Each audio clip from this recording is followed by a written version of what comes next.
Hello, আসসালামু আলাইকুম guys. আপনারা অনেকে হাই ফ্লায়ার কবুতর চেনেন না বা বোঝেন না যে কীভাবে হাই ফ্লায়ার কবুতর চিন্তায়। এটি একটি গিরিবাজ কবুতরই, কিন্তু চোখ দেখে মনে হয় কি যে পাকিস্তানি ব্রিডের কবুতর, কিন্তু আসলে এটি পাকিস্তানি কবুতর না, এটি আমাদের দেশি গিরিবাজ। সর্বপ্রথম আপনারা এই পাখাটি দেখবেন। পাখাটি যখন এভাবে আপনারা ধরবেন তখনই একটা কম্পন অনুভূত হবে, তখনই আপনি বুঝতে পারবেন এটি হচ্ছে একটি হাই ফ্লায়ার কবুতর। আর দ্বিতীয়ত দেখেন পাখার ভিতরে কোনো ফাঁক নেই। আর এই 9 নম্বর পটটি একটু বড় হবে, 10 নম্বরটা একটু ছোট হবে।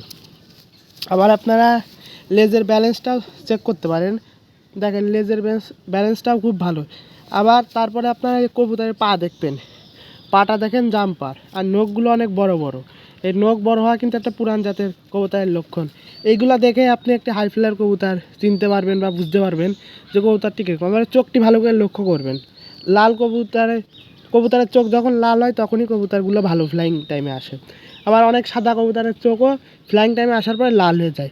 তা আপনারা এইসব ছোটোখাটো বিষয়গুলি দেখতে পারলে হাট থেকে অবশ্যই একটি ভালো মানের হাই ফ্লায়ার কবুতর সংগ্রহ করতে হবে। তো ভিডিওটি ভালো লেগে থাকলে আমার চ্যানেলটিকে সাবস্ক্রাইব এবং একটি লাইক করে দেবেন ভাই। ভিডিও বানাতে অনেক কষ্ট হয়, তাই লাইক কমেন্ট না করে যাবেন না ভাই। ধন্যবাদ।